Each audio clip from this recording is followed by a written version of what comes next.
जस्तो मान्यज्यू हिजो यहाँले नवप्रवर्तनको विषयलाई भन्नुभयो, हरिकङ्गाल बनाएर यी नेताहरूलाई नर्कमा पुर्याइदियो भनेर। किन यो त्यतिसम्म के रिस उठ्छ नि त, कहिले कहिले रिस उठ्दैन, जोसुकैलाई रिस उठ्छ हरिकङ्गाल बनाएर।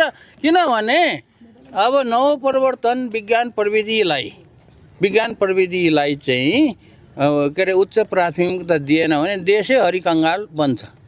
अनि देश हरिकङ्गाल बनाउनेलाई चाहिँ हरिकङ्गाल नबनाएर के बनाउनु त फेरि? हजुरलाई देश हरिकङ्गाल बन्छ भन्ने चिन्ता हो नि त, सबैलाई चिन्ता हो। देशको माया मलाई पनि छ, तर माननीय देश बन्नुभन्दा नेता बन्ने ठिक छ भन्ने हो। छ नि त मान्छेहरूलाई, माननीय जतिको मान्छेले त्यस्तो नबोलिदिएको भयो। रिस उठ्यो नि त मान्य। त्यो मैले के नहुने कुरा बोल्या म नहुने कुरा बोल्या छ त। हरिकङ्गाल भनेको त अलि हरिकङ्गाल भनेको त्यसलाई चाहिँ दुःख देऊ भनेको। कस्तो खालको दुःख हो मान्यज्यू? हरिकङ्गाल भएर दुःख पायो। ल भयो ल मान्यज्यू, अब आफ्नै